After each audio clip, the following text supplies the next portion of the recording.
Hey, good morning. Namaste, everyone. Welcome to Story Time with Rashmi. And we are ready for yet another collaboration that's going on at Storytellers'Hub on Spectrum, the Awareness Program. So let's delve into a storytelling celebration on a Tuesday morning. We are thrilled to welcome 12 incredibly talented writers from the powerful anthology Once Upon a Dozen, a story treat by Kathashtakam. To bring the change, we collaborate, and hence we have collaborated for this storytelling. We are delighted to bring this powerful collaboration with the writers of this anthology, Once Upon a Dozen, and the Storytellers Hub, as we work on the common cause, that is, creating the safe space for all of us. So it is called Creating Safe Social Spaces for All. Each storyteller will narrate a very unique tale that is beautifully crafted and woven around the central theme of creating safe social spaces, which is the need of the hour. So, let me introduce and welcome the storyteller and a change maker for today, none other than Dr. Shraddha Nigavekar. Dr. Shraddha, a very warm welcome, Dr. Shraddha. So, Dr. Shraddha is a word artist, a certified and award winning storyteller, YouTuber, and a podcaster since 2020. She has shared story with audiences across the world from newborn babies to super seniors. And believe me, her stories are really captivating. You will feel it in today's session as well. Shraddha is also an author with her stories and poems published in several anthologies, and she has recently published a mystery novel for children and a picture book too. She strongly believes that stories make, make us human and is humbled and grateful to have an opportunity to keep writing and telling stories, which is a very age-old tradition. Welcome, Dr. Shraddha, and we are so eager to hear what you have for us today on creating social safe spaces. So, um, I hand it over to you and keen to delve into story which you have for us today. Thank you so much, Rashmi. Thank you very much for that really warm welcome and lovely introduction.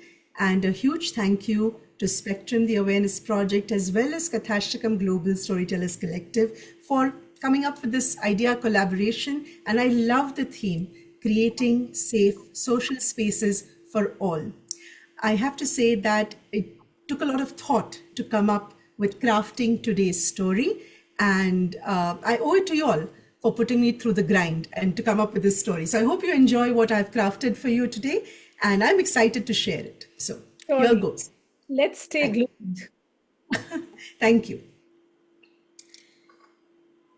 I was very late getting back home that evening, and the little gully shortcut, I hope all of you all know what a gully is. You know, the short connecting roads that connect main roads?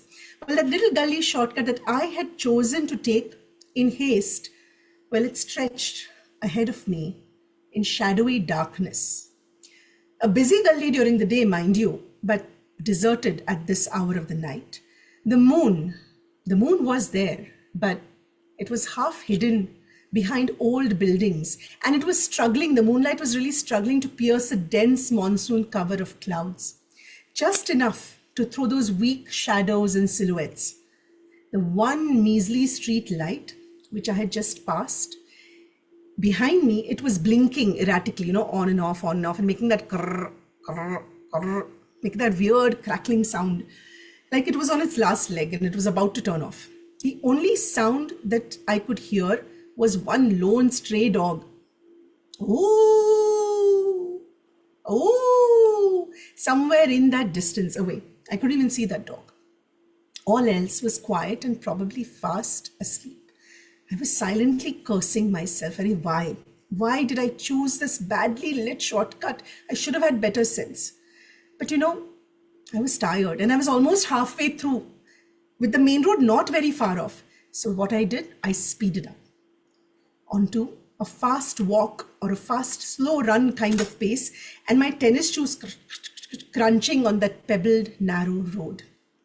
Well, as the gully, as it twisted and it turned to the right, I heard some voices in the distance. And then I saw a couple of motorbikes which were parked on one side of the gully, and they were sort of blocking more than half of the gully's width. And there were a few men leisurely just leaning against the bikes, and they were smoking and they were chatting with each other. For no tangible reason, my heart skipped a beat, and then it started hammering thud, thud, thud, thud, thud, thud, very fast. And the first thought that crossed my brain, was it safe? Was it safe to walk on past them? Had they noticed me, or should I turn back? Press on or turn back? Press on or turn back? And that moment of indecision, in that moment of indecision, one of them did notice me. He turned towards me and he stared. And then he turned to his friends and they all started laughing. Now I have to tell you that it should not have bothered me really, but because laughter is such a basic human expression of joy, isn't it? And it may have been completely innocent, their laughter. It may have been on some joke that they'd already cracked before or something else, and there was no overt threat at all from them. But from my point of view, listening to that laughter coming from that group of men, it was completely unnerving. Well, what I chose to do next and how it all turned out is really not what I wish to share today, but how this experience made me feel in that moment. Why should I or innumerable others like me ever face a situation, of unnerving fear like this? Is it not our basic need, our basic right to feel safe in all spaces, public and private, no matter the circumstances? All of these questions, what can we do to reclaim or to create social safe spaces for all? These thoughts, these questions form the crux of my story today. Well, before I continue, let me say this, that the need for a safe social space is not based on gender or age. It's a basic human need, right? For both men and women, for children, for young adults, for mature adults, as well as seniors, isn't it? It's a need across the board for everyone. But as women, I feel that we are constantly considering and making decisions and choices about where we go, whom we interact with, what we wear, what we say, how we move. It becomes second nature to all of us as we grow up in this world. And under the current societal norms and cultural expectations, we tend to change what we may have chosen freely, right? It's always at the back of our mind. And usually this umbrella is never questioned. We just accept it and we work around it, or we simply just live with it, right? This, looking over your shoulder, being hyper aware of the surroundings, especially when you are alone, or simply just stepping off the footpath when you see a group of men walking towards you, occupying their entire footpath. Not engaging in any eye contact, lest it, is misread. Readjusting, one's clothes when you feel a stare that lingers a second too long, or even just moves all over one's body openly. Sticking one's elbows out firmly in a crowded space. You have that person, you stick your elbow out like that, only in public transport or in a crowded area, only to establish some safe personal space around oneself. Carrying keys with the pointy end sticking out of your fingers when you're alone walking in the dark or in an empty parking lot, a ready weapon if the need should arise. The list is endless, and the strategies that we learn and we experience by experience, and we learn from other women, we just subconsciously execute these strategies and behaviors. And let me tell you this also, that one's demeanor, one's looks, one's age, one's height, one's body type, one's clothing, none of these have anything to do with the feeling of vulnerability. This central inner need to be always on the alert, especially when alone. That need, that feeling of being vulnerable is very real, and it's experienced across the entire world, let me say, not just here with us in India. It's across the world. So with that being established, here's a story for you. A story of action, a story of hope, a story of creating safe social spaces for all.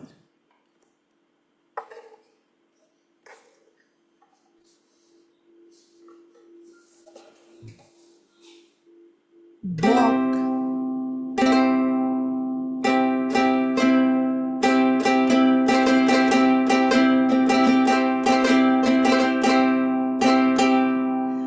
Walk, walk, can you believe they walk? Walk, walk, do you believe they walk? I do know that this is true, and it was told to me, so I'll tell it to you. Walk, walk, do you believe they walk? Walk, walk, can you believe they walk? When it's late, mid of the night, in the dark and under the light, women walking side by side, there's no shame and nothing to hide. Walk, walk, can you believe they walk? Walk, walk, can you believe they walk? I do know that this is true, and it was told to me, so I'll tell it to you. Walk, walk, can you believe they walk? Walk, walk, can you believe they walk? Yes, yes indeed, they do walk. Who walks? Well, they walk as a group.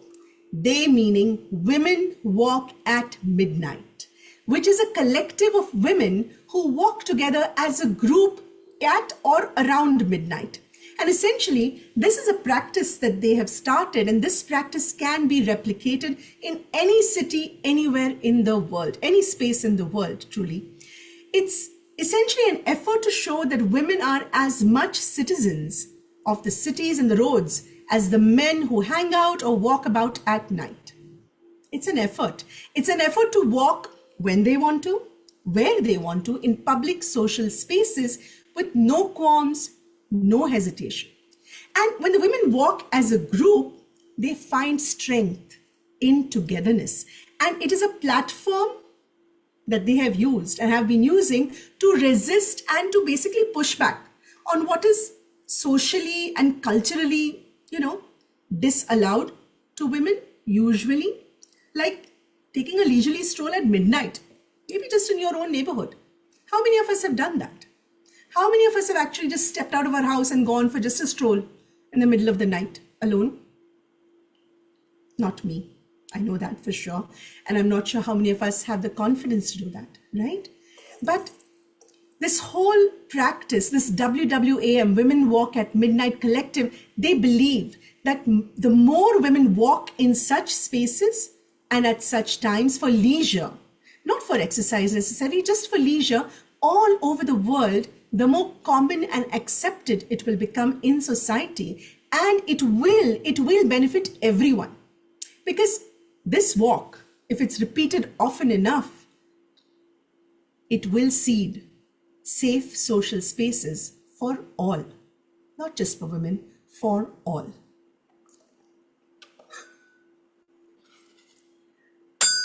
Through the gullies and by the river, strangers together, friend and sister, they're just 4 or maybe a score, women walking side by side, there's no shame and nothing to hide.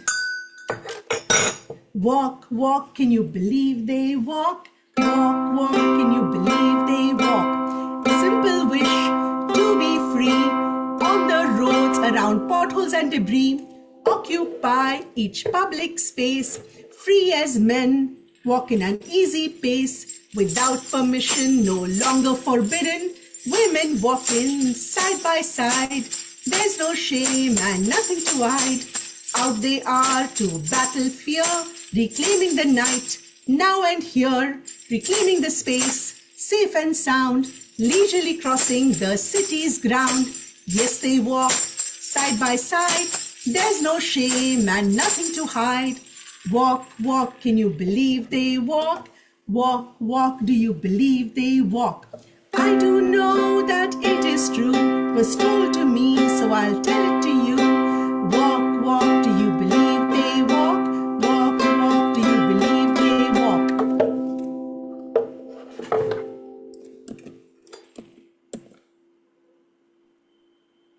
Well, do you believe they walk? They do. You better believe that they walk. And we can create our own safe social spaces when we team up with a buddy or a group. And we can take this concept and run with it, or rather, we can walk with it at least, can't we? And in togetherness, in peace, and in safety, we can walk together and create safe social spaces for all, just like this group, Women Walk at Midnight, are doing. I will. Will you? I will. Thank Wonderful, wonderful story that gives, at least me to come out of that mindset of what we've been conditioned as women not to walk. But together, coming together, taking a step will change the mindset. And we have beautiful comments for you, Shraddha, very well narrated. I was completely lost in your story. Very nice. And so I I'll would, Rashmi, if I may, I would like to give credit to this group, Women Walk at Midnight, that has very generously allowed me to share their story. So thank you. And I believe the links have been shared by Rashmi, the host, or Dr. Shivali, in the comments below, right? And also, I'd like to credit the song tune. The lyrics were mine, but the tune is borrowed from another music storyteller, Heather Forrest. And I'd like to thank Heather for use of that tune. Thank you. wonderfully curated. Thank you so much, Dr. Shraddha, for letting us know. And you have weaved the story really well. So before I ask you a couple of questions, I'm really eager to read the comments our listeners have shared with us about the story. Nina says, when you started the story, Nina Girish says, yes, we all are aware of those little narrow spaces between buildings, which are dark corners. Padmapriya says, definitely these spaces are really scary. Nina says, this is the right story for the theme social safe spaces. Padmapriya also says, right to safe social spaces is a basic human need, which you mentioned in the story. Everybody agrees to that. Rashali, ma'am, she says it's a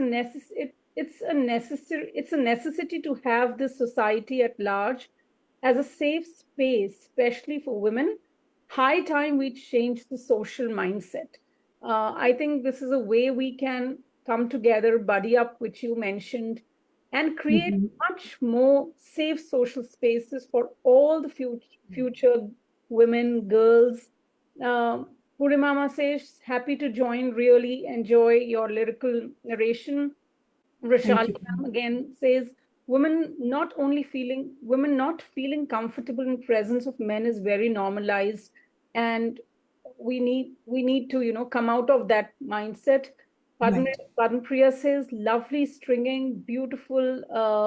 Manjusha Deshmukh, she says, literally every woman, girl has gone through this fear of being vulnerable outside house in want of a safe space. And your story really narrated, we just start looking back on ourselves. If our clothes are fitting right, what do we have in hand in when and I think while we were having a discussion about the story, it's always good to have self-defense mechanism, whether it's for boys or girls, to be in Right. safe spaces, to learn those techniques rather than to carry those sharp True. objects. Purnima Amma Purnima Shivaraman says, you are superb. Fondly, we call her Purnima Amma. So that's Yes, I how. remember her. Yeah, yeah. Thank you so much. And Thank you, Nina ma'am. says, lovely melody. Rashali again says, love the melody. Padmpriya says, rock, rock, always rock. Dr. Shraddha. I mean, there's so many. Amma says, I hope one day a woman can walk freely and fearless in this society. Togetherness is always safe and power packed, what Nina says. Um, what a brilliant initiative and what a beautiful story narration Rashali mentions. Rajni Gangadharan, she says, more and more power to womanhood and their togetherness. Manjusha Deshmukh says, walk, walk, walk together. A great idea. I mean, this Thank you, into our Manjushra. head is like Purnima Amma says, the day a woman stands for another woman, it'll be a change is expected to happen. Lovely says Shilpa from Story Rack. And many of them are saying to walk together can lead to big, big change. Nina says, ek anek or ek akela. Anek matlab bahut sare and togetherness Hmm. and power. Superb, Shraddha. You have brought this theme forward in the most powerful way. Dr. Shivali says. Kaushi Thank you. Padi says, wow, that's a great initiative. I feel so empowered by your narration, Shraddha. Swati Sinha says, we used to have late night outs in our group in college days. Padmapriya says, the story unfolds inclusion, which was really hidden beneath the culture of societal norms. And the story brings that courage that we can move forward with this. Pushkala Vani Akka, she says, fondly called as Pushka's mom, she says, Hmm. I missed the story, but I'm for sure watch it. Palak Trivedi says, it's going to be a dream come true when this happens. Kirti Sudha Ramani says, beautiful Shraddha, you have done it really well. So much more to come. And I think I could read as many I was able to see. I think it's Thank you, beautiful Rashmi. narration and the lyrical I'd narration. like to. I'm sorry to interrupt you, but just as a in order to respond to those comments, especially many of them, yes, it is a wonderful initiative, and I would encourage you to go to that website, womenwalkatmidnight.com, I believe that is, and partner with them. They have chapters in many cities, so they will share their learnings, and they will share, and it is at no cost, I believe. So you can definitely partner with them and start a chapter in your own city and make it happen. Make it happen. Create safe social spaces for all as you walk with other buddies at midnight. And it doesn't have to be friends also. When you put it out there, maybe strangers will come together. Like I said, strangers walking side by side, right? But it you I'm getting goosebumps right now as I say this, but we can make this happen. Yes. Yeah. Yeah, Thank and you. it's really very powerful. And Dr. Shifali has already shared the link for our audiences to have a look. Definitely. And I think it's very, your lyrical way of explaining the story, walk, walk together, we can walk, and at the midnight and all of that, it really created that spark in us that, yes, a thought that, budding up together with a women buddy in mid of night for anything which is really urgent and needed, and also leisurely walk can create that mindset change in the society. So Absolutely. It's it's about changing mindsets. Absolutely. Yes. so thank you so much. And before I move ahead, one question I have for you: how did you come thought of the story on crafting the story for this session today? Right. So when this theme came up under this collaborative effort of creating safe social spaces for all, I really racked my brains. I said, okay, which story would fit in with this theme well? And I thought, real life example of how is if there are any groups out there that are already doing this, that are already creating safe social spaces for all. And that's when I came across this group, Women Walk at Midnight, and their Instagram handle. And then, and then I reached out to them, and like I said, they were generous enough to say that, yes, go ahead and share our story. And it fit in so well with that personal experience of mine. And I'm sure it's a personal experience for all of us, all is definitely women, but maybe other, other men too, some men too, that they don't feel very safe in certain circumstances or certain places or times. And I thought that was such a basic human feeling of feeling unsafe, that this was something I had to, combine and merge together and present. And I felt that it made a perfect fit for our theme for Beautiful, this book. beautifully said. And as I mentioned in the introduction, that Dr. Shraddha is part of this anthology, Yeah. Once Upon a Dozen. And let's show our books. So I would request Dr. Shraddha to read some excerpts from the story before It'll we be go my on. pleasure.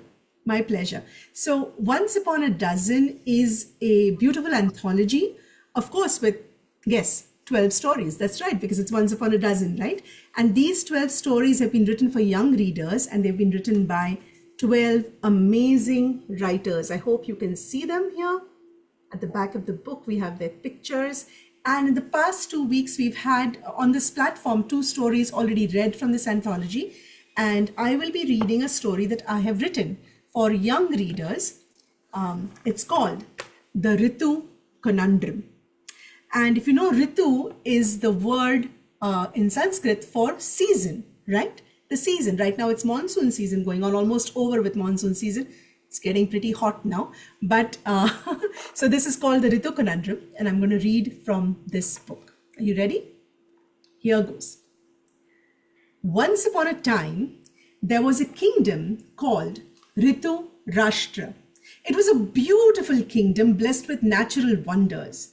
Rich lands dotted with lush hills, deep valleys, rivers meandering towards the ocean, thick forests teeming with wildlife.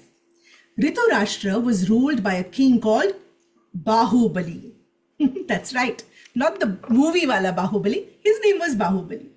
Bahubali was a sixth generation king, meaning that he had inherited his kingdom from his father, Mahabali, who had inherited it from his father, Veerabali, who had inherited it from his father, Amarbali, who had inherited it from his father, Bhubali, who had inherited from his father, Adi Bali, who had originally founded Riturashtra almost 300 years ago, before the time of this story. Well, everything was just wonderful in Riturashtra. Bahubali was a very good-hearted, just and wise king, and his people, well, they had no cause for complaint. They were very content and happy. But their king, Bahubali, Bahubali, on the other hand, he was faced with a great problem. As per the traditional rules of the land, in the 10th year of his reign, the king had to announce. And what did he have to announce? He had to announce the royal season of the kingdom. And after this declaration, for the entire reign of that king, the people will celebrate everything only in that season. Can you imagine? There would be grand festivals with special food preparations throughout that season, not in other seasons, only that season. Weddings, ceremonies, all auspicious events were to be planned only during the royal season. Imagine if you had a birthday, not in that season, some other time, but you had to wait to celebrate your birthday till it was the royal season's time. That was tradition. And over the last 300 years, summer, winter, autumn, spring, and monsoon had each had a chance to be the royal one. But now Bahubali's 10th year of reign was fast drawing to an end, and it was time for a change. But this king, he just could not pick the royal one because he truly loved them all. He loved each season equally. Every season was unique, and it offered distinctive seasonal gifts to his land and his people. How could he possibly choose just one over all the others? This was turning out to be quite the traumatic decision, and Bahubali was agonizing over this decision every single day, day in and day out. Now, King Bahubali's wife, Queen Veeravalli, she saw his distress and she really loved her husband.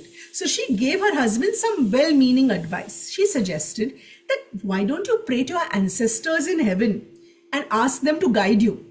So Bahubali, listened to his wife. She meant well for him. And he started to pray with his entire heart to all of his forefathers, all the kings before him, asking them to come to his aid. And that is when the true problem began. You know why? Because not one, not two, not three, but all of his ancestors were kind enough to respond. And they all visited him in a disturbing dream one night and every night after that. He dreamt that his father, Mahabali, his grandfather, Veeraballi, his great grandfather, Amarballi, and his great great grandfather, Bhubali, and his great great great grandfather, Adibali, were all having a royal argument. They were putting forth their personal opinions about which was the best season for Riturashtra. And every night in his dream, Bahubali, he had to listen to them arguing over and over and over again.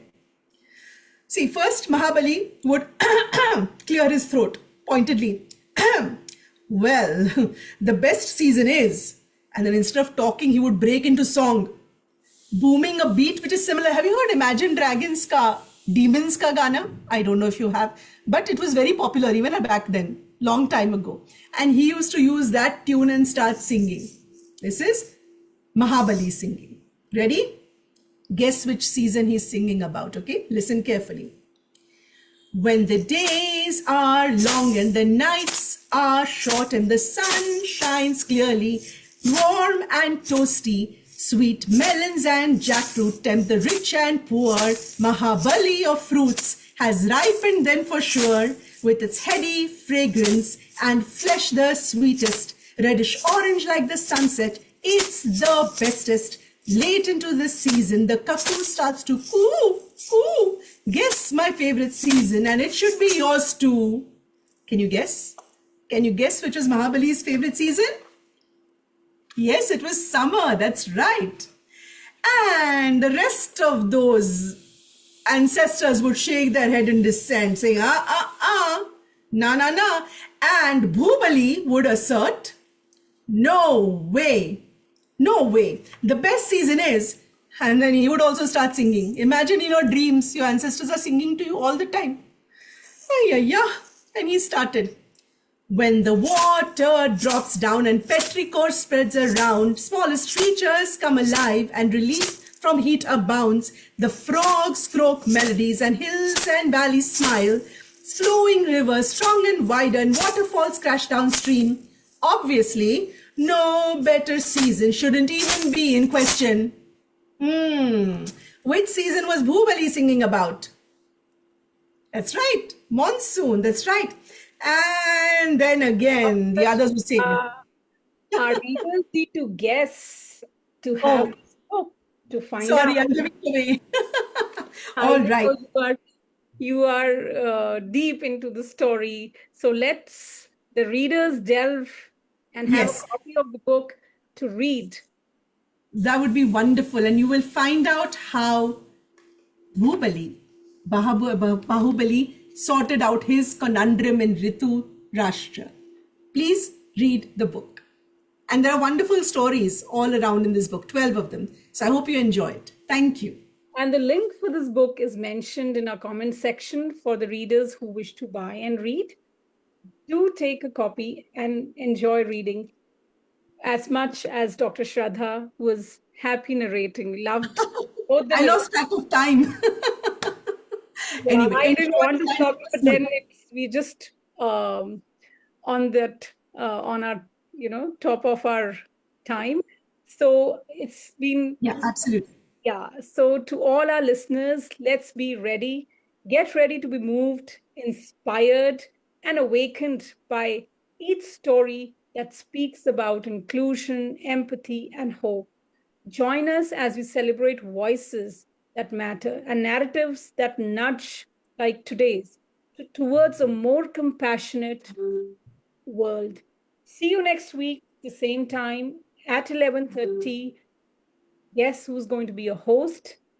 In the comments, we will give you the link of the book, Once Upon a Time, a Dozen. Please seek your copy, read, and share your thoughts. Thank you so much, Dr. Shraddha, for being wonderful today. We really enjoyed the narration, and we hope we are able to bring this change which we aspire for. Thank you so much. Have a beautiful day, dear audience. Bye bye. Thank you everyone for listening, and thank you, Rashmi. Bye.